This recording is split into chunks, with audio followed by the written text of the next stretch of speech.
Welcome to EconTalk, part of the Library of Economics and Liberty. I'm your host, Russ Roberts of George Mason University and Stanford University's Hoover Institution. Our website is econtalk.org, where you can subscribe, find other episodes, comment on this podcast, and find links and other information related to today's conversation. Our email address is mail@econtalk.org. We'd love to hear from you. My guest today is Mike Munger, chair of the Political Science Department at Duke University, frequent columnist at the Library of Economics and Liberty, and frequent guest here at EconTalk. Our plan today is to do a bit of a grab bag. We're going to talk about at least two topics that listeners have suggested: fair trade and trade agreements. And if we have time, we'll talk about other matters as well. Mike, welcome back to EconTalk. Great to be here. Let's start with fair trade coffee. First, what is it, and is it a good idea or a bad idea? Well, most of the listeners have probably seen it. If you go into a coffee shop, sometimes it'll be an option, sometimes it'll be the only thing that they sell. The idea is that farmers of coffee are exploited. They don't get very much of the fairly high final price.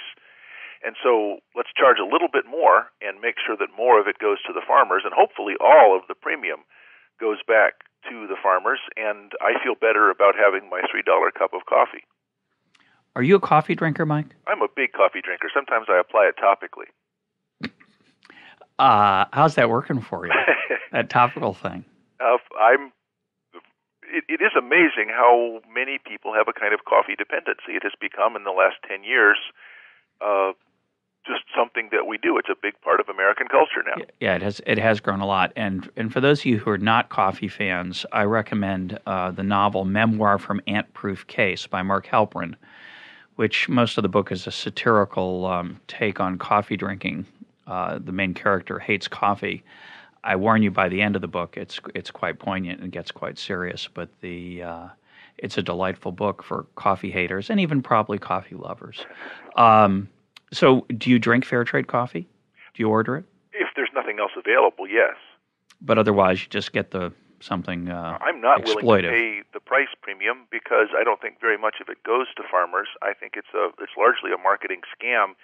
Even the people who are in favor of it will tell you that it isn't working in the way that they had hoped. Somehow, you can't raise the amount of money that people at the beginning of an input get by raising the final output price. Yeah. There's no way to push uphill in the way that the product is produced. And why is that? What's the economics there? Although I want to first mention that in a previous podcast, I think you revealed that you do not drive a Prius. Is that correct? One of the many cars I do not drive is a Prius, yes. So the Prius, as you revealed, a colleague of yours in the chemistry department admitted that even though he drives a Prius, the impact on the environment is probably negative. It may well be that buying fair trade coffee is just part of an entire lifestyle that I don't buy into. That's right. But let's analyze the economics of it. So it seems like a nice idea, this idea that by paying a premium, you can help some people who you'd like to have a better life, who currently don't. It's a voluntary branding, the certification of fair trade. There's nothing coercive about it. It's not a regulation. It has emerged from people's concerns about the living standards of poor farmers. So it seems like a nice idea in principle. But all of those are good ideas. If I could offer the person who had grown the coffee a tip, I'd be happy to give him $2 or $3 on every cup. Well done. This is excellent coffee. Here you go. On every cup? Oh, yeah. That's a lot. I usually leave $1 anyway. I'd give $2 if I had the farmer. He would actually spend it on something besides more nose rings, unlike the barista that I tip. Well, I want to come back to that, not the barista, but the or the nose rings. But I want to come back to the tipping idea because I actually think that's an interesting way to think about this. But let's. That's the metaphor I think that people try to use, is that the increment is a tip that you're giving for a good service because this guy has grown good coffee. It's supposed to be better than usual quality. It's hand-grown, and we want to make sure that we actually reward the farmer rather than paying all those nasty middlemen. But the premium really isn't supposed to be for the quality of the coffee. It's supposed to be for the to improve the standard of living of people in this production chain who are much poorer than the drinker of the coffee. Yeah, and they're not getting the full value of their labor. It would be the equivalent of, hard as it is to imagine, paying a premium on your athletic shoe and hoping that some of that would go to the Indonesian factory worker who's assembling the shoes. Yeah. The fair trade sneaker. So the better safety standards, a pension, with the idea that, yes, more of it goes to the worker. So in the case of the fair trade coffee, why isn't it working? What are the economics that might keep it from working? Well, I think there's two problems. One is that it's just difficult for it to go back to the farmers. There's a certain number of people that are growing coffee, and that's the amount of coffee that's going to be available at the current market price. If we raise, in effect, the price of coffee, more people are going to try to grow it. So we have to have some way of preventing all these poor people who want to grow fair trade coffee, because then they could make more. So even if you buy the premise that this is a good idea, then any increment that they're likely to get is going to be dissipated by rent seeking. We're going to line up. There's Explain too what many that of us. means. Explain what you mean by dissipated by rent seeking. Well, if you tell me that I'm going to give away $100, and I'm going to decide that one of the three of you get it, we'll all spend a lot of extra time growing coffee when we could grow some other product, because I think, well, maybe I can get that 100. One of us gets the $100, and maybe we only spent $50 or $60 to grow the coffee. The other two people also spent $50 or $60 to try to grow coffee. They don't qualify for the fair trade premium. So as a group, the three of us spend $180 for a transfer of 100. There's a waste of $80 there because we're competing. Now, if somehow this also increased the total demand for coffee, it would be different. But if we raise the price of coffee above the market clearing price, too many people are going to try to grow coffee, and at the other end, too few people are going to try to consume it, unless there really is an enormous premium. The demand curve for fair trade coffee slopes upward. That would be unusual. I've heard people argue it. So I think just on its own merits, none of this is going to get by.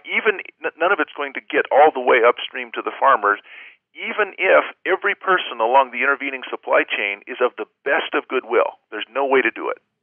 Well, I think it's a little bit confusing because most of us don't have a really good understanding of how coffee gets produced or sold. So I want to take a simpler domestic example, which I think about sometimes. You hear it claimed that people at Walmart and other retailers don't make enough money, that there's something wrong with the system, that Walmart or other employers exploit low-skilled workers. I actually think it goes the other direction. I think Walmart has enhanced the opportunities for low-skilled workers by creating a business model that makes them productive. But let's take the critic's view for the moment. Uh-huh. So the critic's view is that these workers with low skills and few alternatives are stuck working in these jobs with inadequate pay and inadequate benefits. And so let's say that I think the average wage at Walmart's about $9 an hour. Which is not minimum wage. It's well over minimum wage. Almost double. It's certainly higher than I think every state level minimum wage as well, not just the federal of $5.15. So they're making, let's say, $9 an hour. But the fact is, it's if you work a full-time job at $9 an hour, you make about $18,000 a year, and that is a difficult lifestyle compared to what some of us listening are you are probably living. Still qualify for welfare benefits and food stamps. Some benefits, perhaps. It would obviously, the challenge is if you're married, it depends on whether your spouse is working as well. But let's talk about a single individual. That's not an easy life, $18,000 a year. It, of course, also depends on where you're earning that. If you're in a rural area or with lower rents for your apartment, or in an urban area where they're going to be higher. But everybody who's earning 18 would like to earn 30. And most of us, when we see someone earning $18,000 a year, which is below the average in the United States, we'd like them to earn more. So I like to think about two thought experiments at Walmart. One is the tip jar. So as you would leave Walmart, of course, many of the people who shop at Walmart don't make a lot more than that either, but many do. So as you'd be leaving Walmart, there'd be a little sign that would say, The cashier and other employees here make less than the average wage in the United States. Please help them out. And so it would be a form of voluntary welfare payment. Yeah. What I like about this thought experiment is that it does two things. One, it makes you think about what the worker at Walmart would think of that. It's remarkably condescending to turn to that worker and say, yes, you pitiful person, this is too bad, this is the best job you can get, here's an extra $1. So I find that a little bit strange. But let's say that's the worker at Walmart really would like that money, which I'm sure they would. Yeah. They'd like to maybe perhaps earn it in a different way rather than as a handout. But let's say they appreciate the handout. What would be the net effect if, as a result of this program, which would be voluntary, let's say that Walmart discovers that because of this tip jar, workers at Walmart are now earning $12 an hour. The word gets out. And the word gets out that they're getting this $3 an hour premium because of the generosity of Walmart customers. So what would happen? It would be job gentrification. Most people are upset about gentrification in cities. You've got a really poor neighborhood, some wealthy yuppies move in, and the prices go up. Now the poor people can't afford to live there, and the people who are there change. Their identities change. So suppose we go from $9 to $12 an hour at Walmart. Then the people who, at the margin, were the last ones to take that $9 per hour are not as competitive because of work skills, habits, things that they've learned as the people who can earn $12 an hour. The quality of the applicants at Walmart starts to go up. And now all of the people that you were really worried about aren't earning $9 an hour. They're earning nothing because they're unemployed. You have job gentrification. Well, presumably they would push into other areas and lower the wages. Walmart is the last resort. They might not. Yeah, it's true. Although I think actually my suggestion, what would happen is that it would lower the wage at Walmart from $9 to $6. It could go either way. So that the net wage would be $9 an hour. Yeah, sure. There's two possibilities. One is Walmart keeps the wage at the current level and gets enough of a quality premium that they actually find it worth paying, in effect, $12 an hour, or that there's enough people who will work for $6 an hour plus the $3 that we know there are. All the premium is dissipated. Yeah, we know there are enough people because they're already doing it now for $9 an hour. Of course, then there's the other effect, which would be analogous to the coffee story, which is that if going to Walmart, it wasn't enough socially in your mindset to just pay the so-called everyday low prices, but there was social pressure to leave money in the tip jar for the underpaid employees, then presumably fewer people would shop at Walmart. They'd find it more costly than it was before. They would turn to alternatives. Some, and this is unless there's so many people, and this is what people claim about fair trade right. coffee. Go ahead. There's actually so many people that value this that more would come out. Right. It makes them feel good. They'd enjoy. That's an empirical question. Yeah, that is an empirical question. I find that hard to believe. No way.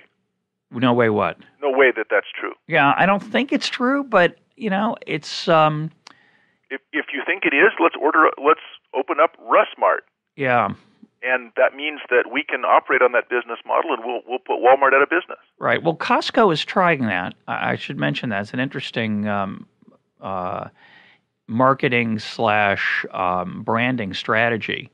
I noticed that in many of the articles that talk about how poorly Walmart pays relative to what the reporter or the activist thinks is appropriate, there's also an article lauding Costco, a store I enjoy shopping at tremendously, by the way. I think they have a wonderful store. But I've noticed that they brag that they pay more than Walmart.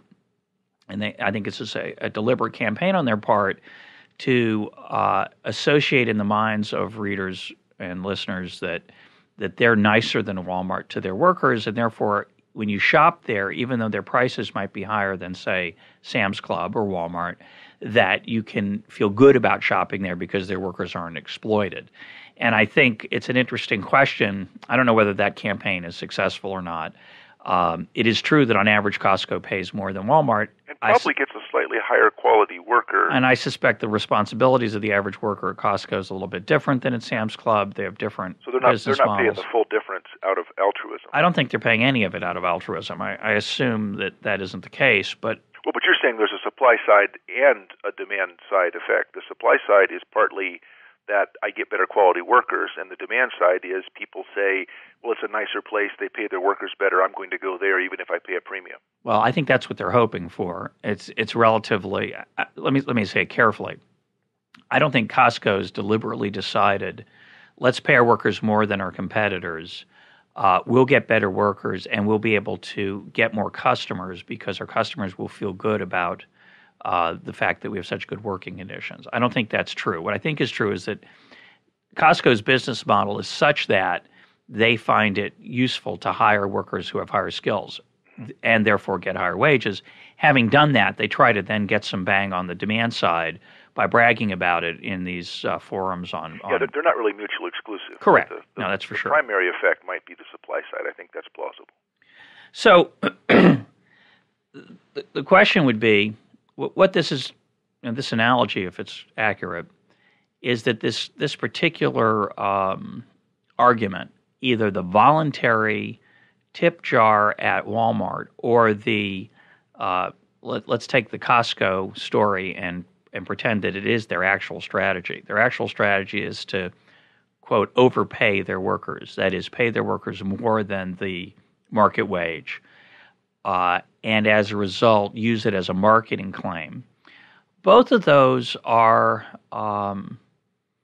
something like a voluntary minimum wage is what we're suggesting, where the impact is good for those potentially, at least at first, for those who get the higher paying jobs, but ultimately because of competition among workers, those benefits, those gains are going to be dissipated through supply-side responses. But the growth model, I wanted to talk about the underlying growth and development model, too. I don't mean to interrupt, but the larger question... Yes, you do. Go ahead. But go ahead. I mean to interrupt you. Yeah, exactly. Go ahead. The larger question about fair trade, I think, is one that we haven't gotten to yet.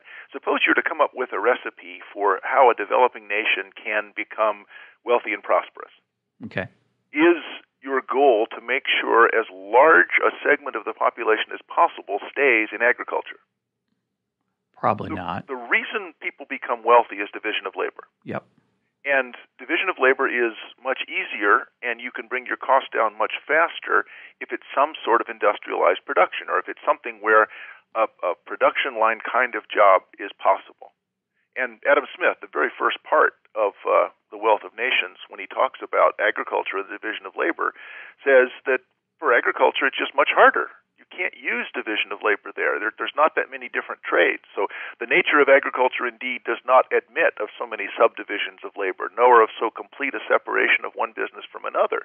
So if we want to subsidize people in third world countries to try to stay in agriculture, I'm worried, this is not very politically correct, let me warn you. Okay. But what worries me is that we have a kind of human zoo mentality. I'd like to be able to go and visit the happy, well-paid workers in their coffee plantations in the mountains of Colombia, rather than think of them actually working in jobs where they make enough money where they can send their kids to school. Because in my mind, this is a traditional occupation. It's what those people should do, and they should get more money for it. Because it pleases me to have that kind of zoo available to me as a tourist. That is a really repellent thought, although I think it's... I don't think anybody thinks that explicitly, but that's underlying this idea that countries shouldn't change. Remember the old Sam Kinison thing about he saw the refugees in Africa? And his answer was, you live in a desert. Move. Go where the food is. Mm-hmm. Well, if I have an occupation where I don't make very much money, the market is telling me we need some other way of developing and becoming prosperous. Keeping people in those jobs artificially is the last thing that you want to do. Even if this were successful, and I think it's not, then we're making a mistake. This is not a development model that'll work. An interesting argument. I want to hone in on the division of labor point first. In the United States, we have an incredibly productive agricultural sector that is highly capital intensive. Yeah, it employs almost no one. Employs almost no one, about 2% of the workforce, and produces an enormous amount of food. So I think it's the I think you're right, although I would just think of it a different way, that to make agriculture a productive activity with a high standard of living, you have to bring in an immense amount of capital, and that means that a very small number of people are going to enjoy that higher standard of living. And the U.S. specializes in those kinds of agriculture where division of labor is possible. Coffee is a hand business. It's very difficult to harvest mechanically. I'll have to take your word for that. So that suggests that there is going to be a first an inability to really raise the standard of living of those folks very dramatically, because it's a job that, as you pointed out earlier, lots of people can do. Yeah.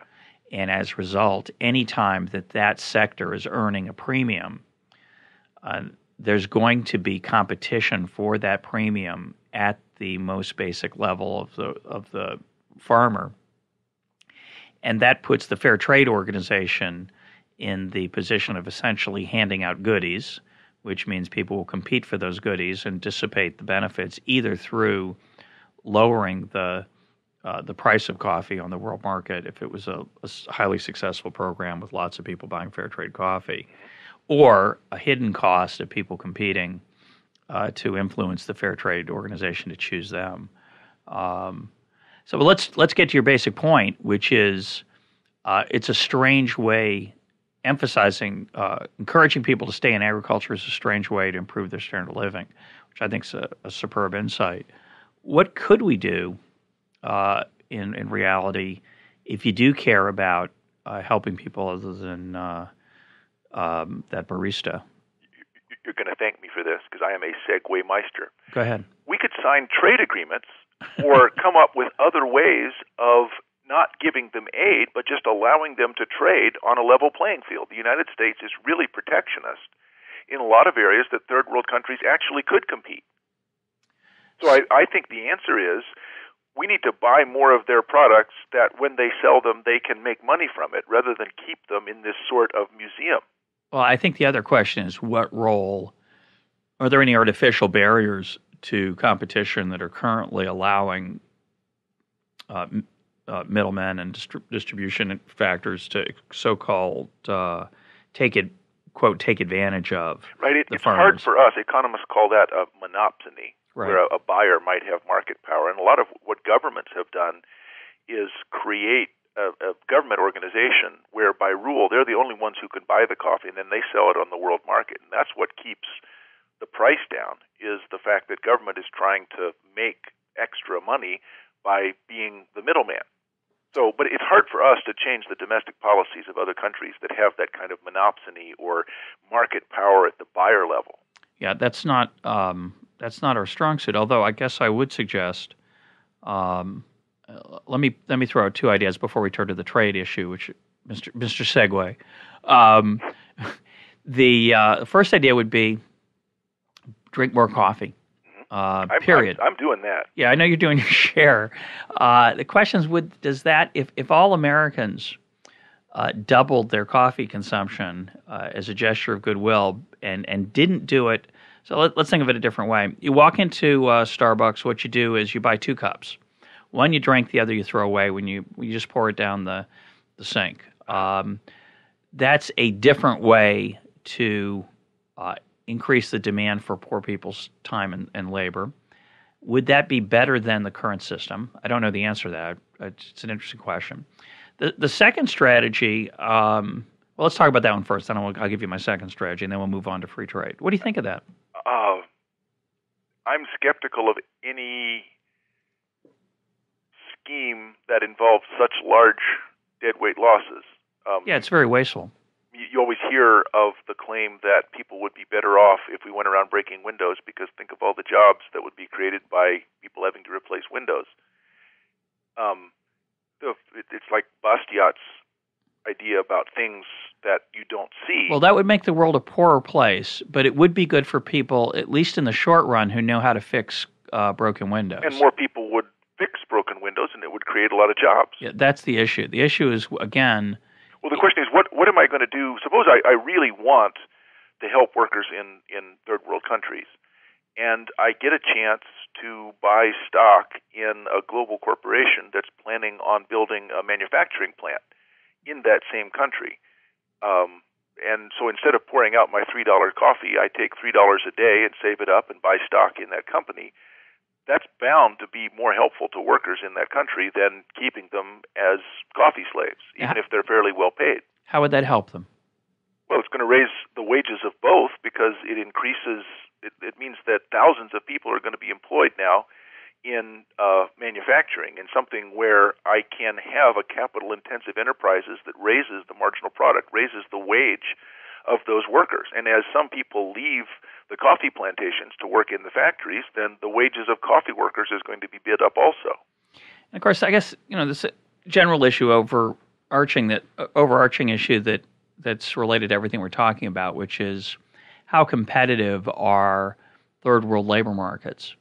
And I think the skeptical view is, well, they're not very competitive. Workers are exploited. They don't have many alternatives. And the more cheerful view is that they're competitive enough that as corporations compete, especially multinationals compete for the highest quality, low skill workers in these countries, we're seeing an improvement in their standard of living. We are seeing improvements. Still paid very little. Even if you think that the labor markets are not very competitive and that there's a huge army of unemployed people, I don't see how keeping multinational manufacturing firms out helps. Yeah, no, that's the problem. No matter how bad it is at the margin, having fewer jobs can't make things better. That seems to be correct. Yeah, the other suggestion I was going to make is that this goes back to conversations we had with Bruce Bueno de Mesquita on foreign aid. It would seem that the current U.S. foreign aid mechanism, which is a combination of direct U.S. aid and then indirect aid from the U.S. via World Bank and IMF, other international organizations, hasn't done a very good job of creating better living conditions for the people of these countries. It appears to have mainly created better living conditions for the leaders of these countries and their friends, either out of unintended consequences or worse, intended consequences. That's the purpose of this aid, is to enhance the relationship of the U.S. government with these thugs around the world. So the question would be, what I would suggest, and this is not very practical in the short run, but I would suggest it's practical in the long run, it might be a good idea to reduce foreign aid and to ask our politicians not to provide foreign aid, because the main impact of that is to solidify the power base of the thugs that collect it and then use it to stay in power, and their ability to monopolize their domestic coffee trade or their oil trade or other goodies is part of the problem and will never be part of the solution. The two big problems we have with foreign aid is that the domestic constituencies have little interest in actually raising the standard of living of people in poverty-stricken areas. The two constituencies are, first, people who are interested in improving U.S. interests in the world. And so we pay off dictators and thugs, and it doesn't really matter from that perspective very much what's done with the money, because we're buying ourselves influence. The second big constituency is people in the U.S. who have too much stuff. And so we give away old clothing, we give away food. And the effect of this is to devastate the industries in those countries. So if you've got somebody who's trying to sew together old clothing, or who tries to make clothing on a kind of small-scale basis, and the United States comes in with these boxes of used clothing that we're going to give away out of a sense of altruism, then it decimates the domestic industry. If we have food, if we have grain, dairy products, all sorts of things, because we want the prices in the United States to be high, the problem with that is you have to buy up the surplus. What do we do with it? Well, we'll give it to poor people. That'll help. No, it won't. What it'll do is prevent them from having any domestic industry where that's going to be supplied. The solution, in my opinion, is to end foreign aid in the form of this strategically given money or in giving away surpluses immediately, and think in terms of trade. We're going to help people by buying their products and actually give them a chance to move towards prosperity. And to earn the higher standard of living. It's a very depressing conversation up to now. We'll now turn to trade agreements, but it's a very depressing conversation because, it basically says lifting people out of poverty outside the United States, lifting people out of poverty inside the United States, we haven't done a very good job at. Lifting them outside the United States because of the complex set of effects that are going to result from those efforts is a fool's game, and you're not going to achieve the ends that you hope. I think what's depressing about that is that that's certainly an easy belief to hold if you're a selfish person. It's a certain, sort of the flip side of the fair trade scam, if it indeed is a scam. Flip side is to say, well, since we can't do anything, we don't have to try. Yeah, and in fact, it would have a bad effect, so let's not. And it relates to I think a very deep issue. It's Hayekian at its base, which is we don't have the knowledge that it takes to really make a difference in people's lives. It's hard enough to have the knowledge of what you could do to make your neighbor's life better or your sibling's life better. You might think you have the knowledge, but you often will find out that you're mistaken.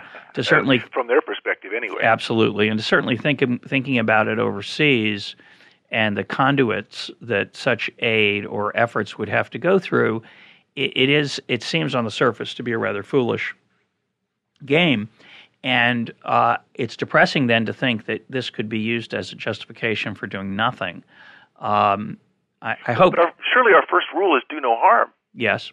And it isn't so much do nothing. I actually think signing trade agreements, trying to improve trade, making it more possible for us to invest in other countries, working with their governments to ensure property rights, is a really hard thing to do. If we start now, we might have a chance of accomplishing it.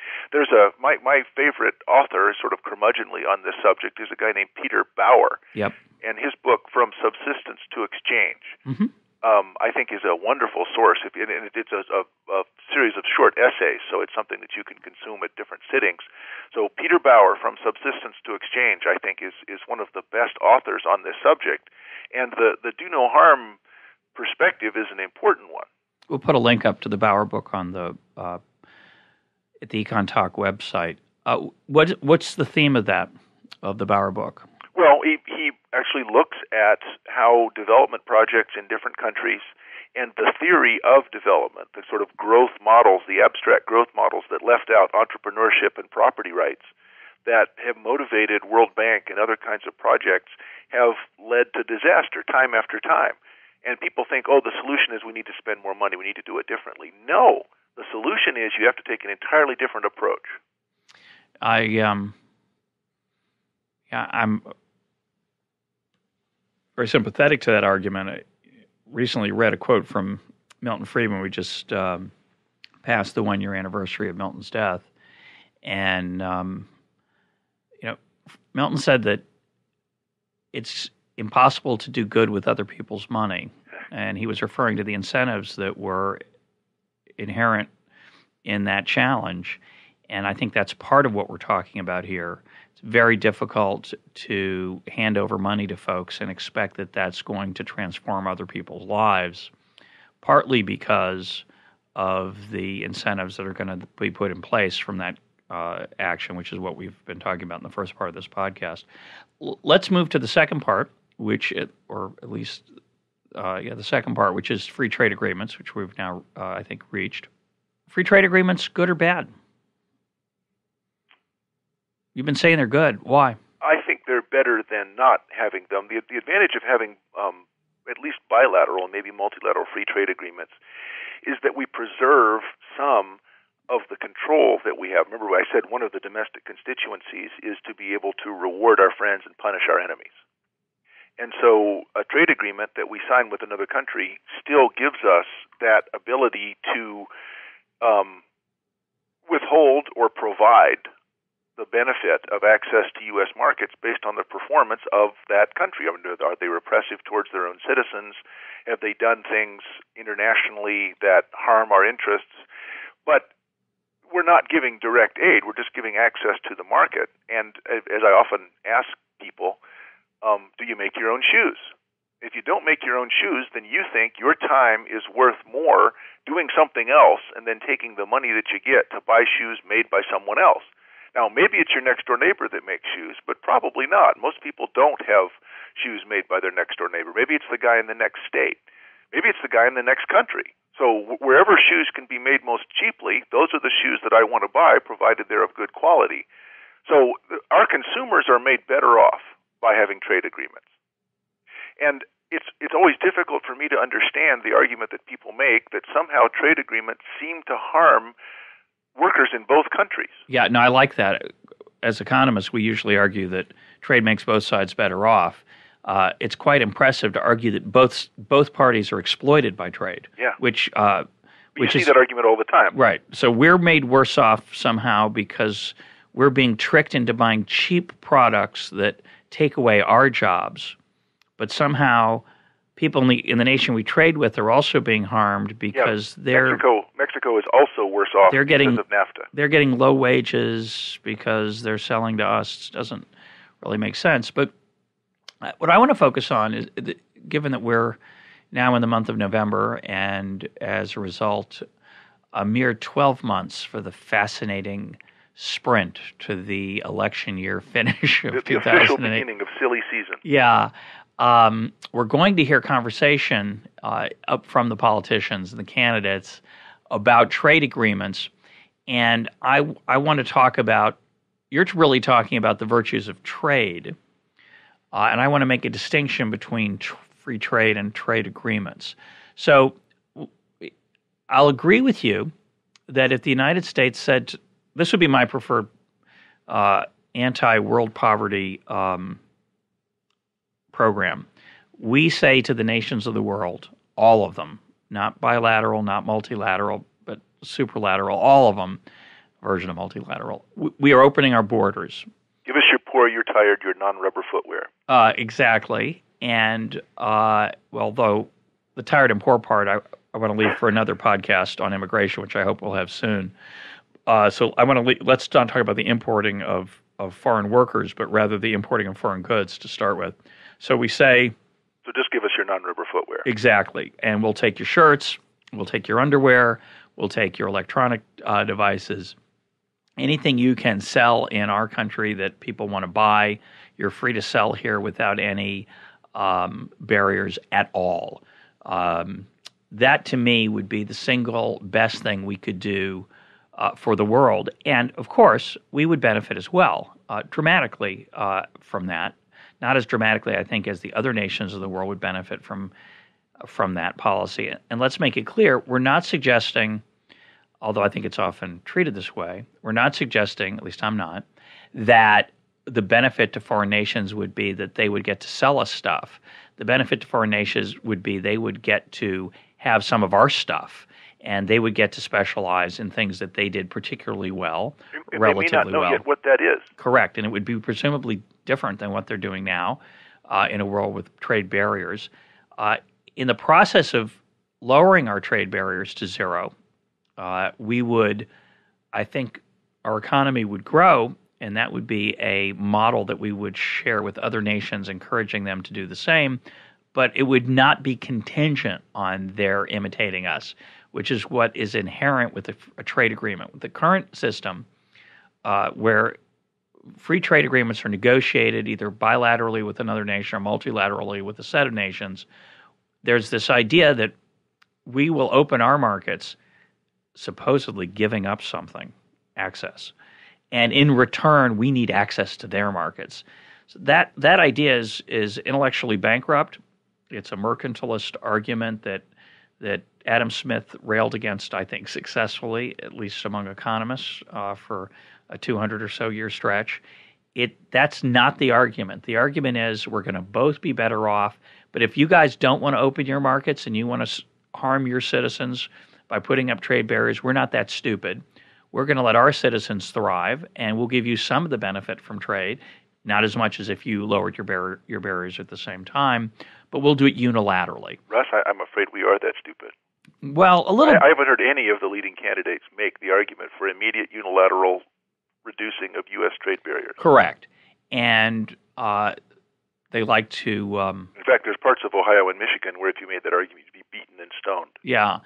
But I think that's the right argument. And the trade agreement argument is what we call in economics a second best solution.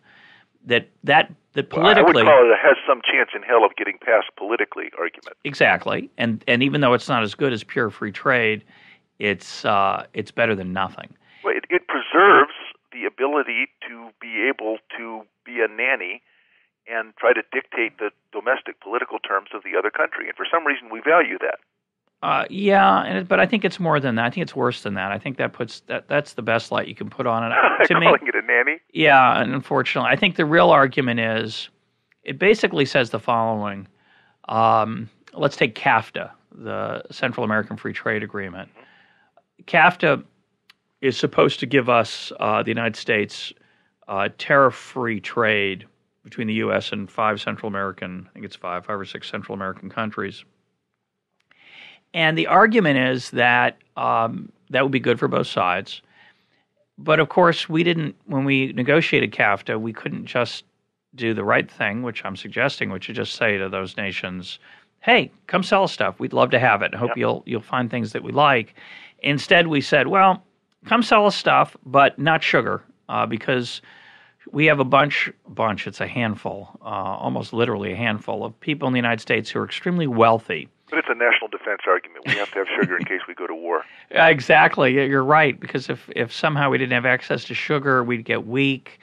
And then without inexpensive candy, we can't fight effectively, and therefore... Well, and the price, if we had a lot of extra sugar, then soft drink manufacturers might switch from using corn syrup, and that would mean the price of corn would go down, and we'd lose all those votes in the Midwest. Yeah. But the simpler argument is that there are people who grow sugar cane and sugar beets in the United States, not very many, but they're geographically concentrated in a handful of states. And they basically said to President Bush, the representatives in those states, if you want our support for CAFTA, you're going to have it include a exemption, basically, for sugar, so that these Central American nations, which are really good at growing sugarcane, aren't able to get rid of our profits in the sugar industry. And that's what happened. So CAFTA passed. It's called a free trade agreement. But it's not exactly a free trade agreement, and in the area of sugar, it's not a free trade agreement at all. It's just more of the same protectionism that's kept the price of sugar high in the United States for a long time. So one argument is that we as economists should be against these free trade agreements, even though they're feasible. They do at least two horrible things. They bureaucratize trade. They create this bureaucracy of people who count to see whether you're in compliance with the free trade agreement. Ironically, it's supposed to be free trade. Of course, it's highly regulated in this transition period toward free trade, as well as the exemptions we're talking about, like sugar. So, it bureaucratizes trade, and two, it puts the President of the United States in the unfortunate position of being the purveyor of economic ignorance. So, to get support for these trade agreements, the President... And President Bush is just the latest example. He's been preceded by his predecessors all did the same thing. They get up there and they say, this free trade agreement's great because it lets us sell in foreign markets. And as a result of that, the President of the United States is basically selling this mercantilist idea that we trade because of the virtue of exports. It's like the local chamber of commerce. We're going to be able to sell more stuff. And that's really a horrifying thing. And as a result, Milton Friedman hated these so-called free trade agreements on the argument that if it's 1,000 pages or 8 inches thick, it's not a free trade agreement. It's just a form of subtly managed trade. Now that's the half-empty view. The half-full view is that, well, yes, they're bureaucratic, but they do move us in the right direction, and they move us toward freer trade, not real free trade, and that's better than nothing. What do you think? I think the increase in economic and effectively political interdependence is something that we really need. The United States is not viewed in a lot of Latin American countries as somebody that you can trust, And just having those sorts of exchanges mean we're more likely to get along with those nations. Also, we're about probably to pass the Forewarn Act. Have you heard about the Forewarn Act of 2007? No, what is that? Senate Bill 1792. Remember, Mike, that we're not allowed to take a position on a pending piece of legislation here. So you can just describe how it works. Let me talk about the WARN Act, which was its predecessor, the Worker Adjustment and Retraining Notification Act. Okay. And that was passed 1988, was amended a couple of times. And what it says is that you have to give 60 days notice before you close a plant, and has a number of other things that where before a company leaves the United States, before they're going to close down and move somewhere else, there's a number of restrictions on them. It seems to me that we're likely to move more towards making it difficult for companies to move around. So a lot of the problem that you hear is that jobs are leaving the United States. Right. And this is something that you and I have talked about before, but let me remind our listeners, what country in the world lost the most manufacturing jobs between 1990 and 2000?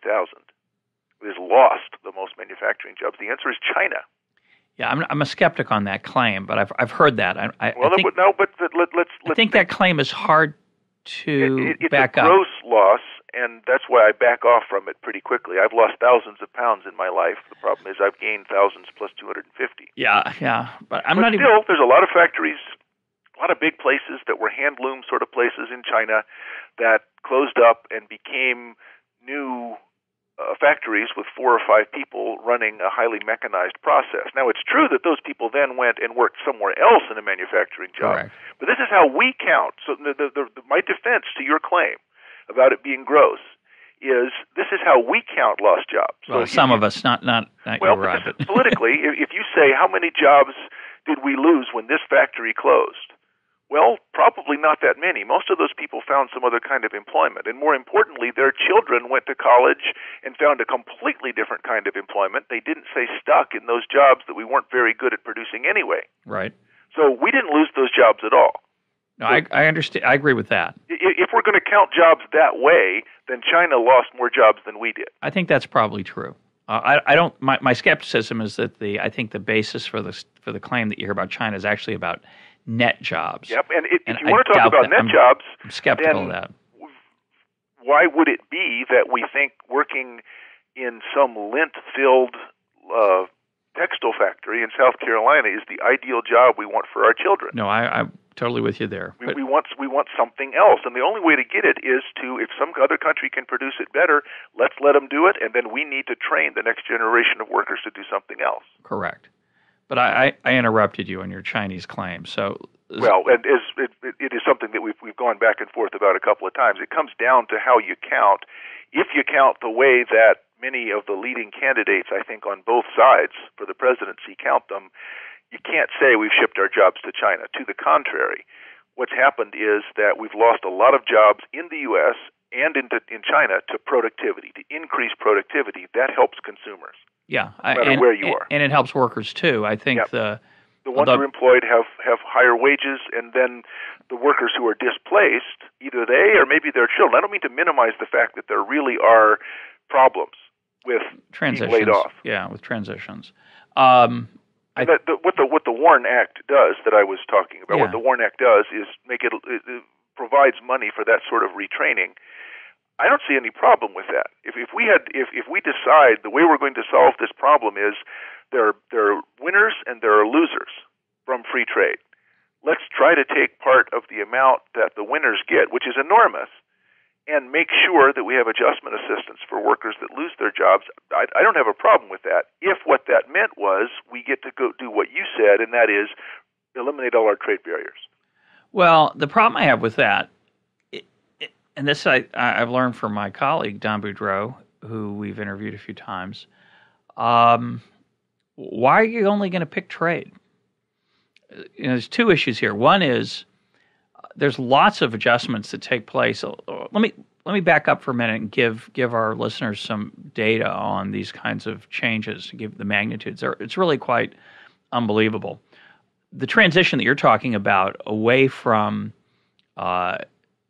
toward technology and toward productivity, with fewer people producing manufactured goods in the United States, our manufacturing production is up dramatically in the last 30 years. It's about doubled, which is an amazing thing. Everybody talks about how manufacturing in the United States is being hollowed out. It's being reduced as a source of employment. Just like farming was. Just like farming, and it is an enormous success story. The jobs in manufacturing that have remained in the United States are either here because of protectionism or because we've kept the most productive, highest technology jobs to make stuff that's still effectively made here. And as a result, there are fewer people working in manufacturing in absolute terms, and certainly as a proportion, it's fallen dramatically as a proportion of total employment. Despite that, total production is up dramatically because of those productivity gains. But let me talk about turnover in the labor force as well, which is this issue of retraining. I heard it mentioned in one of the presidential debates as a totally made-up number, but it's relevant to the kind of gross changes, the gross job losses that you're referring to. One of the candidates was challenged to do something about the 1.5 million jobs we've lost to China, or I forget the other number, so many millions of jobs we've lost to trade in the last 10, 20 years. The American economy in a typical quarter produces anywhere from 7 to 9 million jobs and destroys 7 to 9 million jobs. Those are the gross changes, the absolute changes as businesses expand and get created, as businesses contract and go out of business. So there's an enormous churn of activity in the labor market in the United States, and we focus on this one tiny piece of it, the trade piece, and say, oh, we've got to make sure that these workers are taken care of. And in fact, there's one, tremendous dynamism in the market that creates these new opportunities, and two, the economic changes that are causing job loss are much, much greater than just trade. And that's something that I'm really glad that culturally we tolerate in the United States, because it gives our economy the dynamic aspect that it has. It creates the growth that eventually rewards all workers and their children and not just freezes things in a static point in time. Friedrich Hayek has an interesting discussion of this in The Road to Serfdom. He talks about two different kinds of security. One kind of security is something that's a universal guarantee of subsistence. So if you lose your job, then it's sort of morally arbitrary in a sense. You were working in something, you worked in this factory for a long time, you haven't done anything wrong, but you lost your job because some other country can produce it more cheaply. Or the demand for the product falls, or all kinds of reasons. Buggy whip manufacturers. Technology comes along. Highly skilled people. Yeah. There's nothing that they've done wrong. It's morally arbitrary. They haven't done anything good either. They didn't accurately predict the future of the market. We might very well offer them some sort of subsistence. What we must never do is guarantee their existing income stream so that they'll continue to earn the same amount regardless of what happens in the economy. So I guess what I'm talking about is the first of Hayek's two kinds of security, which is we offer some sort of adjustment to workers who lose their jobs for whatever reason. It has to be of short duration and a small amount so as not to distort incentives too much. We have that now. We do have it now. It's unemployment insurance. I don't see that we need to make any particular changes. We have to admit that that's what we're offering.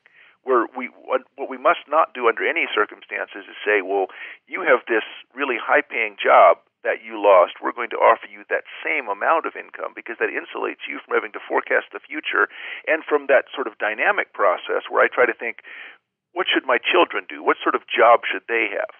And the answer probably should be is that they should be sugar manufacturers. Yeah, which would be that's not a good thing. That would be a bad thing. Yeah. We've got about 5 minutes left. The other issue that comes up that I think brings us back full circle in these free trade agreements are so-called environmental and safety regulations, things that would allegedly make the world trade the playing field more level.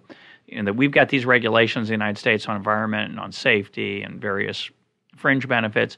We should require developing countries that trade with us to have these same restrictions.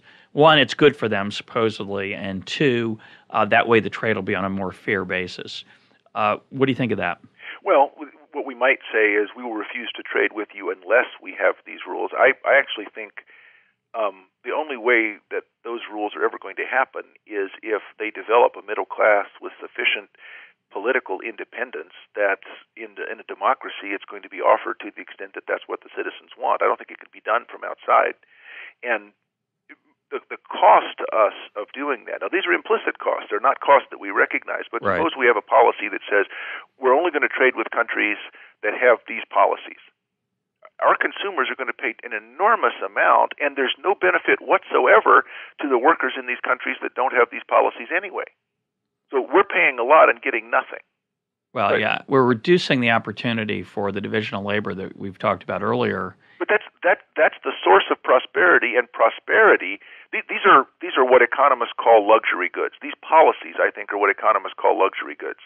If I'm worried about having enough food to feed my family tomorrow, I'm not as worried about safety regulations and old age pensions.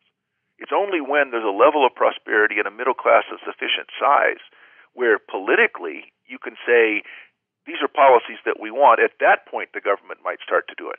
Yeah, feeding your kids is more important than clean air, and feeding your kids is more important than... Or having a cover on a saw blade, or any of the thousands of things that OSHA does. Some of them make sense, and some of them are just unnecessary hindrances. They're regulatory policies that impose cost with no particular benefit. Well, insisting that other nations do that is crazy. But some of them, as you point out, produce benefits just at a cost that would be too high if you're very poor. Because they're luxury goods, yes. And I think that's the most important insight. I think let's give OSHA the benefit of the doubt, just for the sake of this argument, of course, Mike, that everything that they do... For 1 minute. I'll give it for 1 minute. Yeah. We've got 40 seconds left. I'll keep stalling. You can keep interrupting. But let's give these safety regulations the benefit of the doubt that might be put into a free trade agreement and say that they really are going to make the workers safer. It's hard to believe, but it's possible those workers would prefer less safe conditions and higher take-home pay. I don't think there's any question that they would, yes. More job opportunities and less safety. And for us they look at you like you were crazy. Right. For us to impose them on them is like saying they have to, if they want cars, they have to drive Lexuses. Priuses. They got to get those Priuses. Or Lexuses. And drink fair trade coffee and hang out at the faculty club. Yeah, exactly. And that's one. There's an incredibly arrogant paternalism about us knowing what's best for them.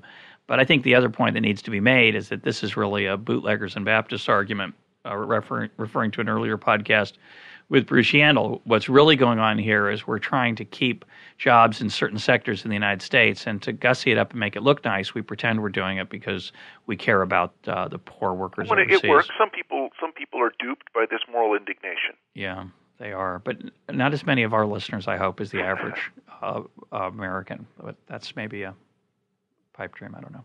Yeah, I guess we'll find out in the comments, won't we? That's correct. My guest today has been Mike Munger of Duke University. Mike, thanks for joining us. It was terrific.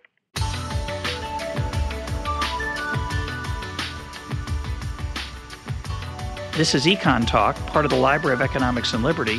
For more EconTalk, go to econtalk.org, where you can also comment on today's podcast and find links and readings related to today's conversation. The sound engineer for EconTalk is Rich Goyette. I'm your host, Russ Roberts. Thanks for listening. Talk to you on Monday.